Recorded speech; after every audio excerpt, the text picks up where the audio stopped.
Hello and welcome back to the show that finally has a name. I have named the show. I know it's breaking news. I have named the show, and for the first time ever, welcome to Move the Chains. That's the name I came up with. Not a bad name at all. I wanted it to be football related. I cooked up a pretty decent logo. I think so, and this is the new logo of the channel. So, Move the Chains is going to be the name of the show from here on out. And I can't wait. So, welcome to Move the Chains.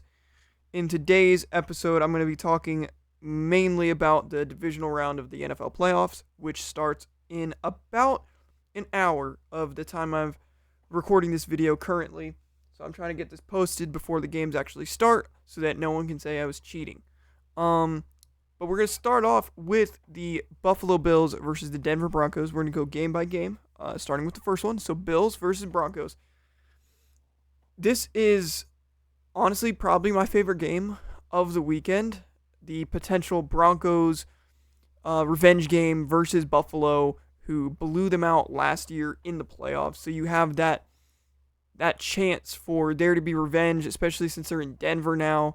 And how good would that feel if you're Bo Nix and if you're Sean Payton finally getting, well, not finally, but I'm sure they've been thinking about that loss to the Bills for a good portion of the year.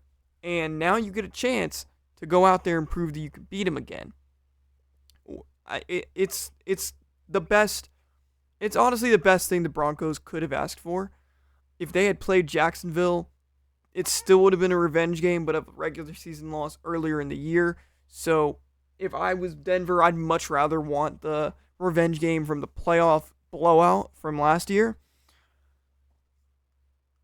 I think, in my opinion, I think the Bills have to at least make the Super Bowl or win it. Win it is not the least. They have to at least make it, or else we're gonna have some uncomfortable conversations about Josh Allen. And reason being is his one excuse his entire career so far has been he just can't beat Mahomes in the playoffs. He had that playoff loss against Joe Burrow too, but Burrow was going on a legendary run those couple of years, and then Mahomes eventually beat him.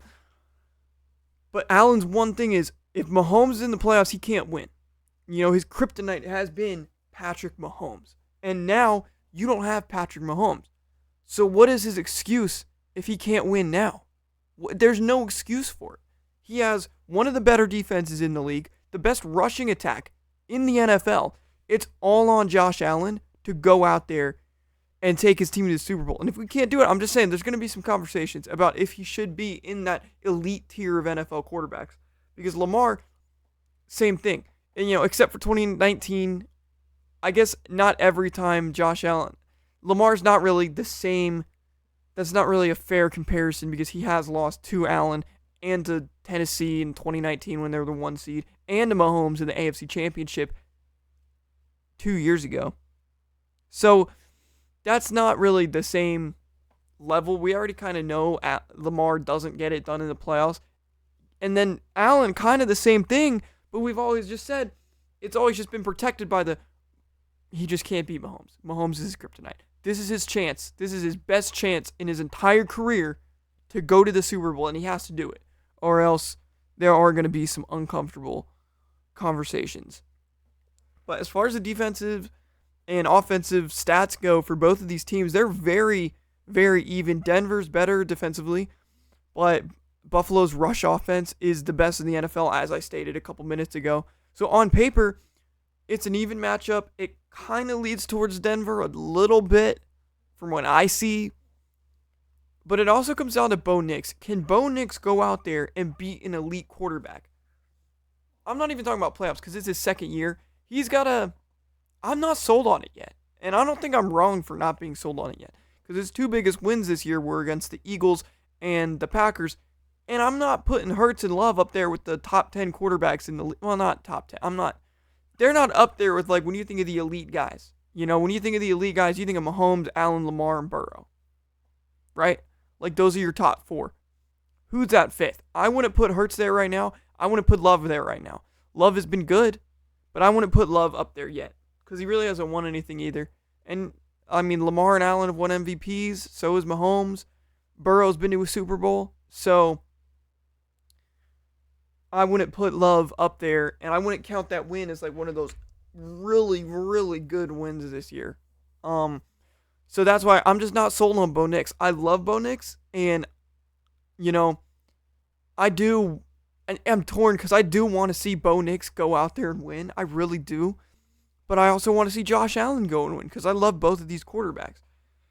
But if I had to choose who I want leading my team in the playoffs, I really do think it comes down to both of these guys, right? I think it's going to come down to which quarterback can make the plays because their team around them is really good, both of them.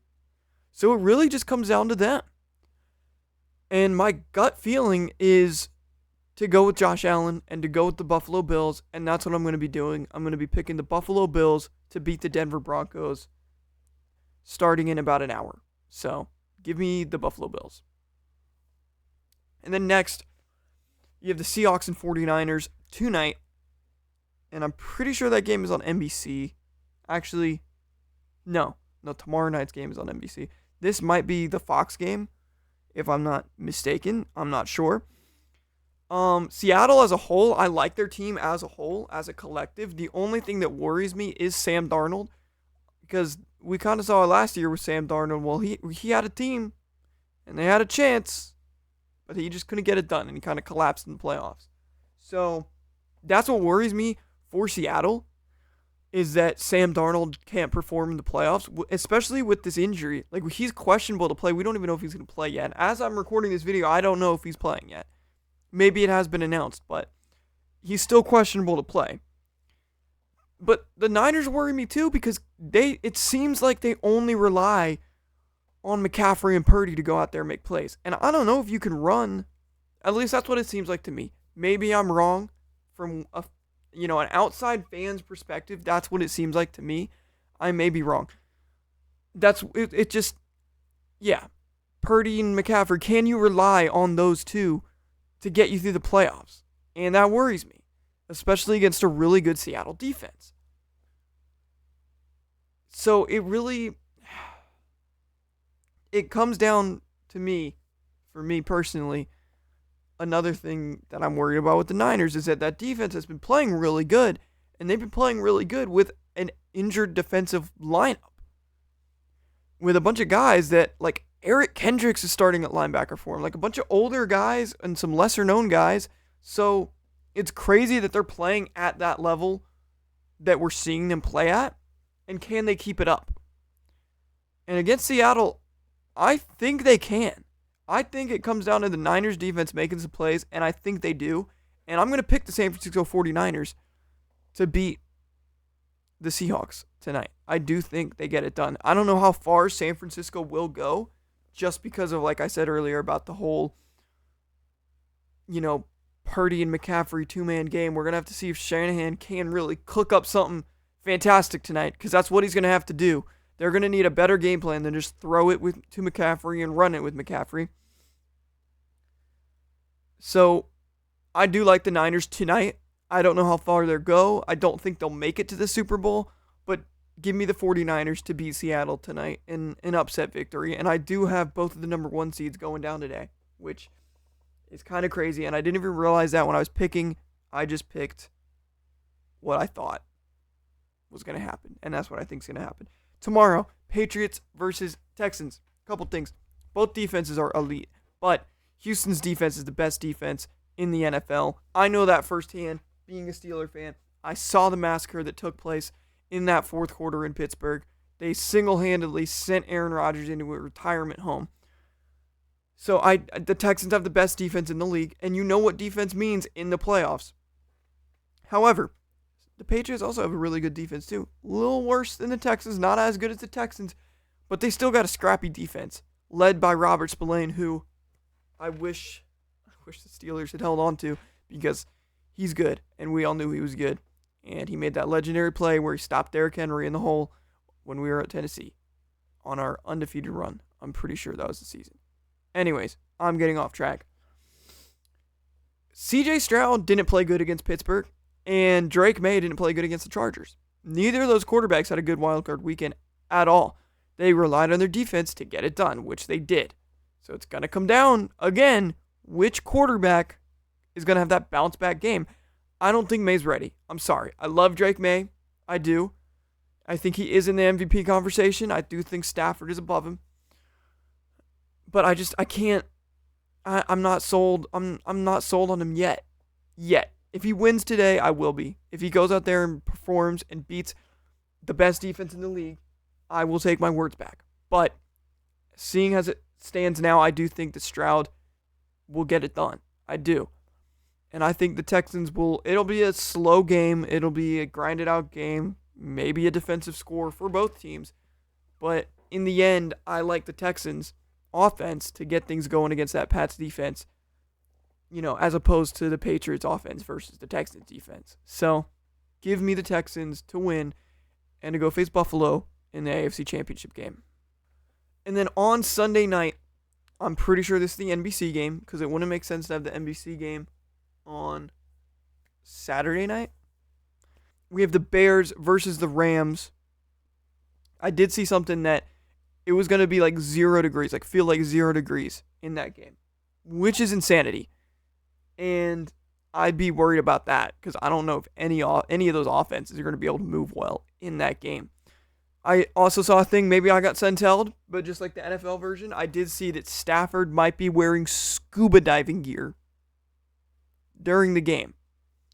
And I immediately think scuba tank on his back. Obviously, that's not what he means. He means like the compression under his jersey for when divers go deep and it's really cold in the water. Obviously, that's what he means. But my first thought was he's going to have tubes in his mouth, in the mouth guard, and he's going to have a tank on the back of him so he can get oxygen in. Obviously, that's not the way things are going to go. I was really high on the Rams about halfway through the season, and they've kind of fallen off. We haven't really seen the same Rams team. They struggled against Carolina. Stafford carried him through that game. That final drive was a masterclass by Stafford. He carried him through that game. So I'm worried about the Rams, and then you have on the other side a team that falls asleep through the first 3 quarters and then comes out on fire to start the fourth, which makes no sense whatsoever. But Caleb Williams had an insane end to that game last week as well against the Packers.